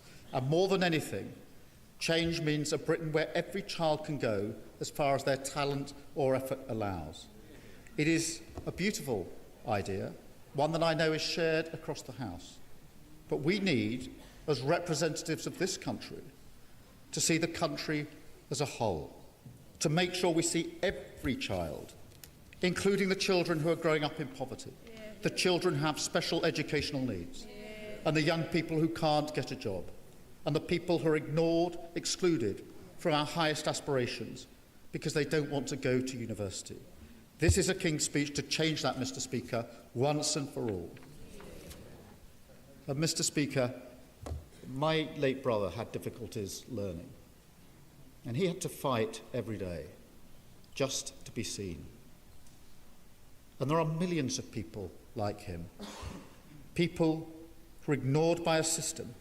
Trans a people status have got quo to fight every day that to has be no seen. expectations for People them. with disabilities have to fight every day This King's to be speech will seen. make sure no child is left behind, because everyone has something to contribute to the success of this nation. And every child must succeed if we're to build What a about the stronger, success of the fairer Britain. individual? That is how we tear down the status quo preserved by the party opposite, a status quo that failed working people, a status quo that left Britain's economy exposed, a status quo that made our country weak. There are some in this country, some even in this House, who would feed the frustration with that status quo into a politics of grievance and division. This King's speech sets a different course, a more hopeful course, a course that sees the conflict in Iran, a war on two fronts, not as something to wring our hands about, but as an opportunity we must take to shape our country's future, to end the status quo that has failed working people, to build a stronger, fairer Britain.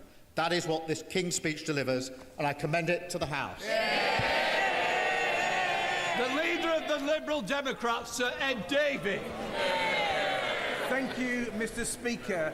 And may I start by giving my sincere Hang on a minute, thanks is everyone to His getting up and Majesty leaving King because Charles he's talking? for his That's gracious rude, speech on if that's behalf the of case. all Liberal Democrats.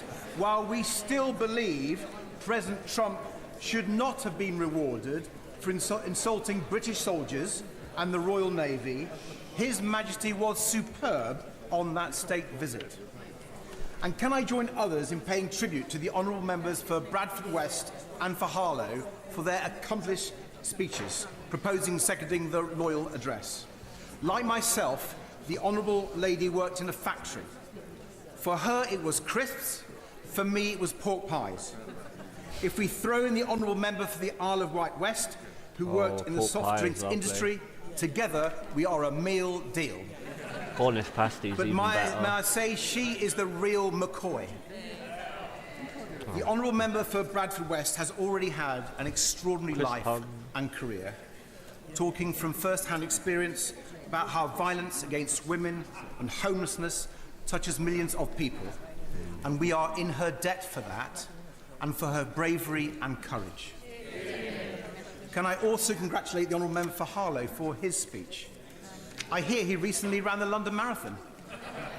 Now, the House might be shocked to know I have more experience with crisps than long-distance running.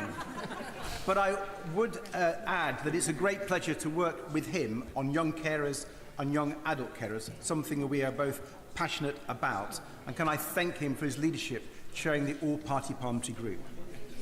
As others have mentioned, including himself, the honourable gentleman was a maths teacher for Give me many years. 1 minute, And no I doubt just had to need to deal with pop to bad the toilet. behaviour in the classroom. He may want to advise the Prime Minister on whether the Health Secretary should be put in detention. Mr. Speaker, there's a lot to cover in responding to this King's speech, but I want to start by addressing directly the atrocious acts of anti-Semitism British Jews are experiencing at the moment, the insecurity and fears the community now feel. Week after week, British Jews are being attacked, intimidated and persecuted. Heaton Park Synagogue, Kenton United Synagogue, Finchley Reform Synagogue, Jewish Futures in Hendon, the Hatzola ambulances, and now the Golders Green stabbings. When I visited Marble Arch Synagogue last week, members of the Jewish community questioned whether Britain is a safe place for them, whether they must move abroad to be safe. No one should have to ask themselves this question in our country today. No one. The independent review of terrorism legislation, Jonathan Hall, is right to call these appalling levels of anti-Semitism a national security emergency. He's also right to say that existing laws must be properly enforced.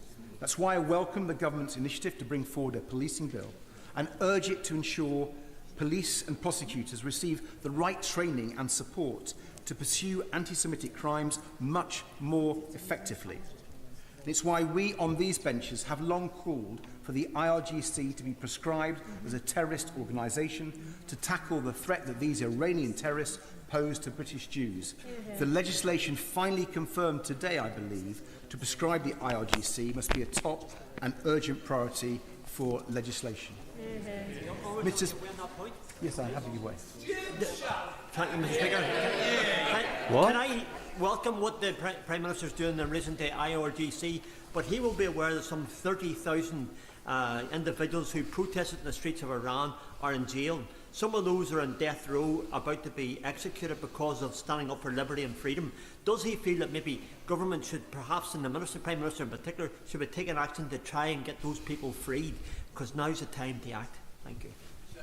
Well, the honourable gentleman is right to mention those individuals in Iran who have been persecuted by the appalling Iranian regime, Mr. Speaker. I'm sure the Foreign Secretary will have heard that and will make as many representations as possible, though I accept this is not an easy matter given the regime in Tehran. Mr. Speaker, this is the 23rd humble address I've listened to in this House, and it's the most surreal by far. Everyone in this House and everyone in the country know this Prime Minister may soon not be in power, not in place for his own programme, not able to deliver these promises. No, Speaker, the votes on this King's speech ought to be interesting. A test of confidence in this government and this Prime Minister. We will be voting against this King's speech, Mr. Speaker, but how many members opposite will? By my reckoning, if every Labour MP who's called for the Prime Minister to go voted that way, this government's huge majority would be at risk. Let's see if they have the courage of their convictions. We will be voting against, not just because the Prime Minister is one of the weakest Prime Ministers in post-war history now, but because this King's speech does not offer the change our country needs. It does not offer the change needed to fix the insecurity people and businesses are increasingly fearful of. Change to deal with rising prices. People know inflation in food, energy and fuel is set to rocket, but people don't think the Prime Minister has their backs on the economy. The financial and economic insecurity stalking our country is hitting growth, investment and jobs. And we were promised change, promised a government with growth as its mission. Yet rather than change, we have continuity from the failures that came before. Faced with this calamity, what has the Prime Minister offered us today on growth? An EU reset bill that fails to reset. For a Prime Minister who knows a thing or two about failed resets, maybe we shouldn't be surprised. We need to fully but the Prime rejoin. Minister's refusal to remove his red lines on a new EU-UK customs union, the Prime Minister's refusal to go further than his red lines on the single market, the Prime Minister's refusal to deliver a new, deep trading relationship with our European partners with a proper youth mobility scheme. That all means he's consigning our country to higher prices and lower growth, and failing to address the economic insecurity plaguing our economy. Instead, we've been given taxes on jobs. No, the makes the employer, point. the family farm tax. Now, to be fair to the government, You're going to do a reset with Europe. Now, to be fair to the government, do a reset part of our with current Europe. economic problems half-heartedly stem do it. from President Trump and his reckless war in Iran. Let's be absolutely clear. Trump's war is stoking the cost of living crisis to new alarming levels. Fuel prices up at the pump, food prices set to go up even more, and people's holidays threatened. The Prime Minister's biggest success is not taking us into Trump's damaging war with Iran when the Conservatives and Reform were urging him to do so. Yet by failing to build new and deeper economic alliances with Europe and the Commonwealth, as we have been urging, this country is set to be hit far harder by the inflation coming from the Straits of Hormuz. Thank you for giving way. And I think we all recognise the impact that Trump's war is going to have on the economy. He offers membership of the single market and the customs union as a solution to this. Prices in Edinburgh South West are going up right now. How long would it take to access the single market? How long would it take to be a member of the customs union, in his estimation? Grateful for the honourable gentleman's intervention. He obviously didn't notice that we've been the only party putting forward a cost-of package to reduce the cost of petrol and diesel at the pumps, and that could be done immediately. So I think the honourable member should pay more attention. Trumpflation is predicted to be worse here because of the failures of this government and indeed the last.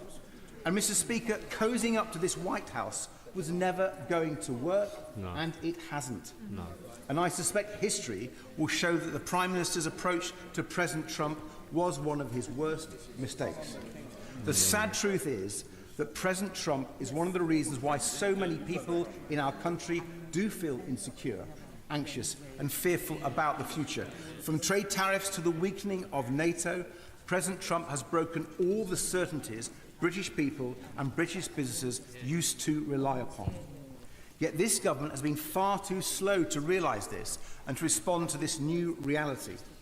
The Conservatives and Reform may not have woken up, but there's no excuse for the government. And so it's been left to us, Madam Deputy Speaker. The country can know that my party will champion new and changing international alliances so vital for the British economy and the defence of the United Kingdom. But let me try to find an area of agreement. I do welcome the government's decision to bring forward an energy independence bill, though we will scrutinise it line by line and advance our more ambitious ideas. But I've long felt energy independence should be a long-term goal for our country and our allies. Even before Trump's war in Iran, people and businesses were being hit because of our dependence on others for fuel. Energy bills for households are still around a third higher than before Putin's war in Ukraine. When fossil fuel dictators like Vladimir Putin can hit the pockets of every family and pensioner in our country, when tyrannical regimes like Tehran's can hold our country and the world to ransom, surely it's time to wake up. Mr. Speaker, Madam Deputy Speaker, oil and gas prices have a long history of spiking and hurting our economy. Even when North Sea oil and gas production was at its height, now almost 30 years ago, the UK could still be hit because we have always been price takers. And while I've always been pragmatic on our North Sea oil industry, for our economy, not least in Scotland, it is simply fantasy and fabrication for some in this House to pretend there is a solution in the North Sea to high energy prices. The best way to cut energy bills is to invest in homegrown renewable power. So in the Energy Independence Bill, we will push the government to go further, just like we did early in this Parliament on solar power with the Sunshine Bill of my honourable friend for Cheltenham. Now law. And Mr. Speaker, the Prime Minister, or whoever replaces him, must take up our plan to protect people from Trumpflation on fuel bills and cut fuel duty, rail fares and bus prices, protect British families and businesses right now. Madam Deputy Speaker, the Liberal Democrat agenda of greater security for families and businesses begins with greater economic, financial and energy security, but it's also built on greater security for our country. The government must do far more to bolster our nation's defences. With Vladimir Putin waging war in Europe, and the need to redouble our efforts to support our brave Ukrainian allies to beat Russia, with a wildly unpredictable president sitting in the White House, leading a dangerous, idiotic war in the Middle East, and then undermining NATO at every turn, with a world order challenged by the rise of China, the case for urgent and significant rises in defence spending is clearly a strong one. And it is even stronger when one looks at the state of our defence readiness. The Conservatives failed on the #1 task of any government to defend our country and back our armed forces. They left our army at the lowest size since Napoleonic wars. They left our navy at the lowest size since the English Civil War. And yet this Labour government has moved at a snail's pace, failing month after month to publish their own defence investment plan. In contrast, Madam Deputy Speaker, we've called for the immediate launch of defence bonds to raise $20 billion over 2 years, building on successful models used by Poland, and for a commitment to spending 3% of GDP on defence by 2030. Poland are doing it right. We've argued for a new European rearmament bank, so our defence industries will lead the next generation of defence technologies. If the history of the last century has taught us anything, if the experience of President Trump has taught us anything, it is essential and urgent that we work with our European and Commonwealth allies to secure and defend our country, our values and our way of life. And central to our British way of life, Madam Deputy Speaker, is the NHS, to which I now turn. And it's important I do so, because I'm likely to be the only opposition party leader to stand up for healthcare in this debate, as the Conservatives are so embarrassed by their record, and Reform's leader has spent decades saying he wants to get rid of the NHS entirely. Now, the government would have us believe that he's turned the Very NHS bad round idea. after the mess left by the last government. But when he's not plotting his next leadership bid on the Prime Minister, the Secretary of State would have Labour backbenchers believe he's fixing the NHS. If only, Madam Deputy Speaker. No, if it's only. not. Now we're told that the Health Secretary Blocking is preparing trans to youth resign from having tomorrow. the Madam Deputy Speaker, this HRT legislation was that they taking so need long is it not would give fixing NHS things, waiting that is lists a making it run worse. for their money. Anyone who visits their local hospital knows that the NHS remains in a critical state. Thousands of people are still being treated in hospital corridors every day. We're now even seeing job adverts for people to provide care in corridors. I'll give way. Be interested if he could remind us how he voted on Andrew Langster's reforms of the NHS, many of which are still creating problems in our NHS today. Many of those, and he ought to know that there's not only been a long time when this party was messing up our NHS, but they've had 2 years and they've absolutely failed, Madam Deputy Speaker. And let's turn to their promises to turn round primary care, with more GPs, more NHS dentists, more community pharmacists. Well, some areas of the country have been going backwards since this government came to power. And when it comes to people feeling more secure in their lives, in their futures, disgusting that in this quality country healthcare we is central. don't have I won't much list better off all our policies for fixing care the than NHS, what there is except now. one: care, social care, family care. And not for the first time, I must declare an interest. The reason I want to focus on care is because it is the central, radical and transformational change that has to happen if we are to fix our NHS. 2 years ago, in the debate on the last Humble Address, I raised care with the Prime Minister as the big challenge the government had to tackle to rescue the NHS. I welcomed promises back then for cross-party working. But what's happened? Almost nothing. True, the excellent Baroness Casey has been dispatched around the country on a timetable written in the Treasury, but her report lands just before the election. So once again, nothing happens for care in this Parliament. Madam Deputy Speaker, this is a betrayal of the elderly and disabled who need better care, of their families and of the NHS. We will not let up in the fight to fix social care and to back people caring for their loved ones at home. We will put forward the changes our country needs for people to feel less insecure when facing old age and illness. And there's another aspect to our national life where insecurity has got worse and worse, and that's farming and food. British farmers are world-renowned. They are the key to ensuring everyone has high-quality and affordable food on their plates. And yet, they have been let down and forgotten time and again by the Conservatives, who undermined our food security with bad trade deals and botched funding. The last Conservative government left England as the only country in Europe where farmers aren't supported to produce food.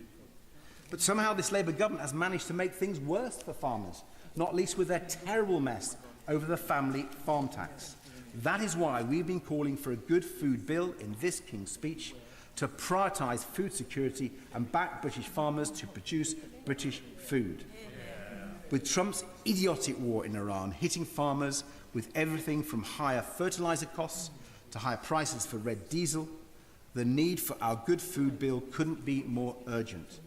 Coupled with our plans for a much closer trading relationship with Europe, there is a pathway to greater food security and lower food prices, and the government must seize it. Mr. Speaker, there are many ways in which our party believes the government should tackle the insecurity people across our country feel right now. From quicker, tougher action on the damage being done by social media to our young people and people's mental health, to backing the case for more community police officers to keep our communities safer, to having a fair asylum and immigration policy which is genuinely effective against irregular immigration, but welcomes people who play by the rules and contribute to our great country. Yeah. From tackling the continuing scandals in our water industry to building the affordable and social housing so many families and young people desperately need, and ensuring children and families are at the heart of reform to special education needs. My honourable and right honourable colleagues will set out our approach on all these issues over the course of this debate. But I want to end by addressing the threat to our country from another source, from populist politicians and extremist parties, who sow division, who play the blame game, who make wild promises, and who are a threat to our very democracy. Yeah. They are exploiting our broken political system, which both the Conservatives and Labour have failed to fix. The first past-the-post electoral system of winner takes all was supposed to bring stability, was supposed to provide majority government that could take the tough, long-term decisions to deliver for our country on the economy, on the NHS and on defence. And we see how badly it has failed. Majority governments, yes, but with 6 prime ministers in a decade, soon probably 7, hardly stability when so many people now ask, is Britain governable? And this concentration of power undermines so much and leads to the scandals that undermine the standing of our democracy even more. When a twice-sacked member of the House of Lords is handed the most prestigious ambassador post we have, despite the Prime Minister knowing his links to a convicted paedophile and sex trafficker, when a Conservative Prime Minister consistently broke the rules he himself set for the rest of us during one of our nation's most severe crises, when a leader of a political party thinks a £5 million gift from a Thai-based crypto billionaire doesn't reek of corruption, and the threat is clear. A Reform Party who takes its orders from their American boss at Mar-a-Lago could win a majority on less than a third of the popular vote under our electoral system. Madam Deputy Speaker, we must fix our broken political system before it's too late, and this King's Speech is not up to that historic, vital task. We need a new Magna Carta to enshrine the rights of citizens, protect us now from the populist extremists threatening our country. And I give way to, who was it wanting to be? Well said. The honourable gentleman for giving way. I would point out that the results in Bradford district were some of the most unrepresentative, with Reform taking a majority of seats despite having only 23% of the popular vote there. So does he agree with me that while Reform made gains in seats, they are not what the majority of people in this country support?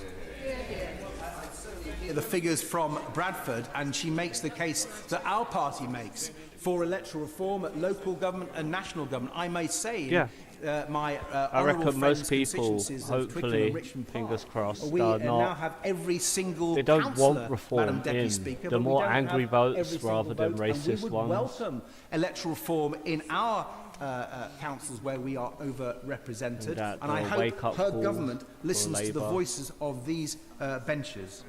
Madam Deputy Speaker, it is clear the country wants change.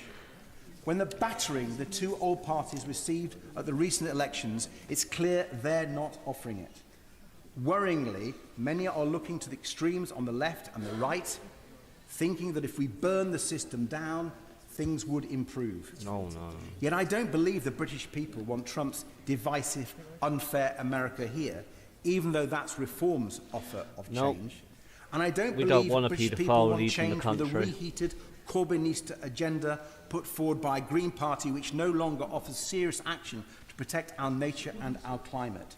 So it will fall to this party, the only non-populist, non-extremist party left standing to offer the real change people crave. Our change is about building things up, not burning them down. That whole speech was about one big advert. People, communities and our country together, not dividing and blaming people.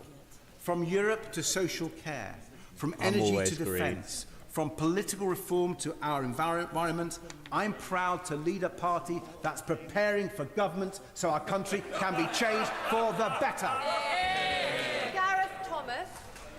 Speaker, I should at the outset say how much I welcome the opening remarks of my right honourable friend, the Prime Minister, about anti-Semitism. Kenton Synagogue and Golders Green sit very close to my constituency. The attacks were shocking and appalling, and so I welcome the government's determination to crack down on online hatred and anti-Semitism. And I take this opportunity to commend the courage and skill of the police officers who responded. One of the many important points that my honourable friend for Bradford West made in her excellent and humorous speech was about the need for those of faith, of all faiths, and indeed of no faith, to stand together against hatred. And that will resonate particularly in a constituency like mine. I say to my honourable friend, she gave a brilliant speech. She is an inspiration. And I suspect I am not the only member to feel that it is an honour to be in the same party as her. My honourable friend for Harlow, who is without doubt a rising star in our ranks, made me jealous about his marathon running skills. If he'll forgive me, I won't dwell on his love letter to Harlow, but I will dwell a little bit, if I may, on the shared commitment to cooperation that we both have, and hope that together and with other members of the Co-op Parliamentary Party, we will see progress on delivering solutions to the need for capital for more cooperatives to expand in our country over the time of this King's Speech. Madam Deputy Speaker, the biggest challenge our country faces remains how to put more money in people's pockets, to drive up living standards, and to do so at a time of ever-increasing global tensions. It's worth remembering what the Leader of the Opposition is clearly trying to forget, that after 14 years of austerity, after the Conservatives and their friends in Reform led us out of the world's biggest market, doing huge economic damage, our public services too are still in need of sustained investment. In that regard, I share my constituents' impatience for change. I welcome the determination in the gracious address to continue to reform the leasehold system, to make, for example, service charges more transparent, fairer and easier to challenge. I welcome the plans to abolish NHS England, to help fund more investment in expanding GP services and to bring down waiting lists and waiting times in hospitals such as Northwick Park, which serves my constituents. And I welcome too the overdue crackdown on late payments by big firms to small businesses. There are two long-term changes, I believe, that are key to delivering sustained higher living standards, particularly for my constituents. Firstly, to secure far better access to Europe's single market, and secondly, far better access to finance for small businesses and the financially vulnerable.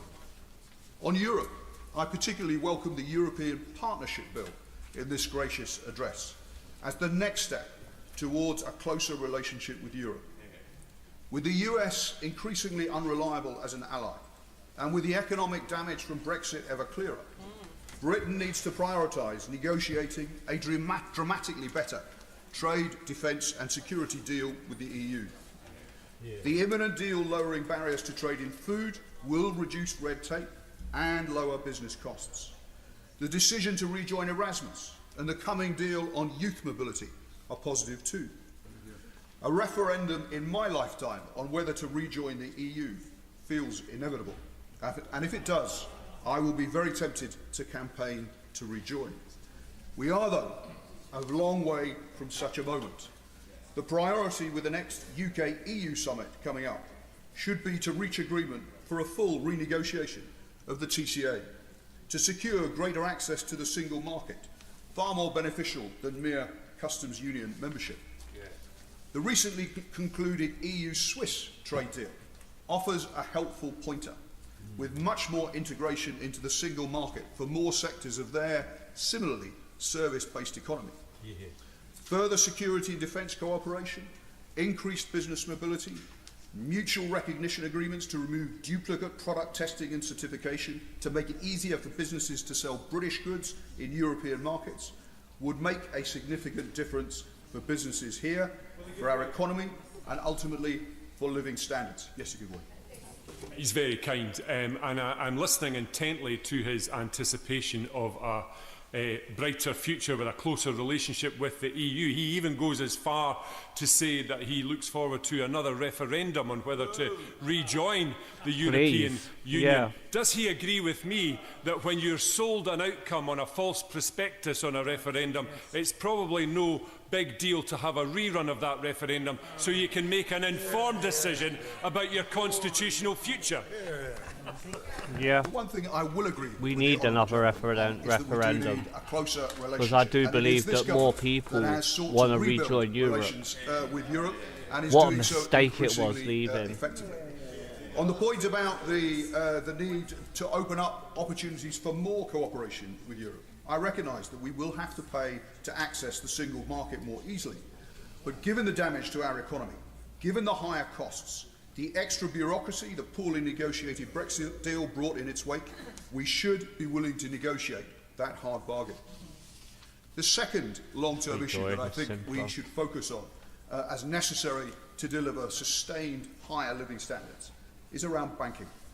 Millions of people and thousands of small businesses are locked out of affordable credit. Forced into high-cost or illegal lending, money is being taken from the pockets of the poorest and economic growth is being stifled. This is an entrenched but fixable market failure, which I hope the coming Financial Services Bill may help to begin to address. Research by the National Institute for Economic and Social Research, funded by the Treasury and the Department for Business and Trade, that was published in January, made the striking conclusion that if Britain had a network of mutual banks that had stronger direct relationships with their small business owners, that growth would be higher by between 1% and more than 2% over its first 5 years, rising to between 1.7% and 3.5% over the long term. It noted too how investment would be almost 2 to 3.5% higher in the first 5 years, rising to between 2 to almost 4.5% higher in the long run. The research, and it is academic research, which looks at the impact of mutual banks in France, state-run German regional banks, and community development finance institutions in the US, considers how much more lending would happen if we had a somewhat less centralised banking model than we have currently here in the UK. There are many suggestions for how to deliver growth currently doing the rounds, but the scale of the impact of more investment in mutual or community banks, as this serious research suggests, does beg the obvious question of what more we could achieve in this Parliament in this area, to expand the reach and scale of mutual banks, building more direct and personal relationships with more small and medium-sized businesses, offering more affordable credit options for personal customers, and a greater willingness to back hard-headed community ownership initiatives that help to restore pride in the places we live. Fair banking legislation, similar to what exists in the US, would help. Proactive efforts to help credit unions expand by employers, particularly in the public sector, through payroll deduction options would help too. The biggest banks should actively help support the expansion of community banks. One or two do. But they need sustained private capital investment. Barclays, Santander and HSBC invest in CDFIs or community banks in the US, but they don't here in the UK. That should change. Let me now turn to the international situation. I welcome the government's continuing support for Ukraine, the decision to stay out of the illegal conflict with Iran, and the strong support for NATO. The situation in Gaza remains profoundly disturbing.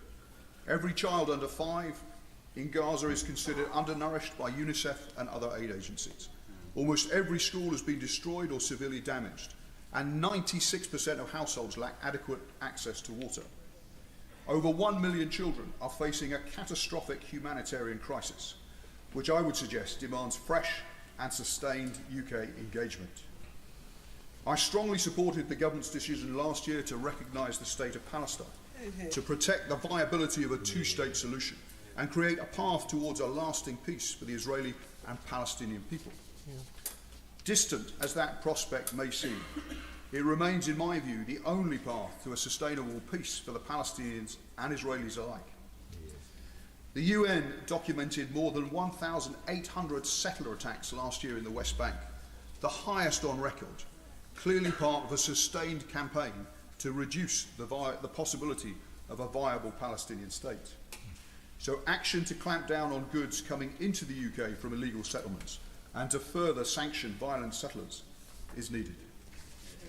Lastly, 80 years on since the founding meeting took place just across from where this House now meets, a renewed commitment to the United Nations has never been more necessary. For all its failings, and there have been many, it remains our best route for addressing conflicts, for tackling global health threats, for promoting the rights of all, for delivering humanitarian aid, and for championing the interests of the world's most vulnerable. With our coming G20 and then our coming G7 presidency, we are in a unique position to support the current UN Secretary-General as he seeks to rethink and reaffirm the UN's role for the world we're in now. I hope we'll support him in those efforts. Sir Andrew Mitchell. Thank you, Madam Deputy Speaker, for giving me a chance to contribute to this. I'm going to leave it there. Today at such an early... I'm going to leave it there. I'm going to jump off. Yeah, feel free. Anyone who's been watching that throughout, thank you. If you like, hit that like, subscribe maybe as well. And yeah, I'll do another video in a bit because something to do with Farage, further investigations with Watchdog to do with the 5 million. So I may look into that right now. But yeah, cool. See you soon.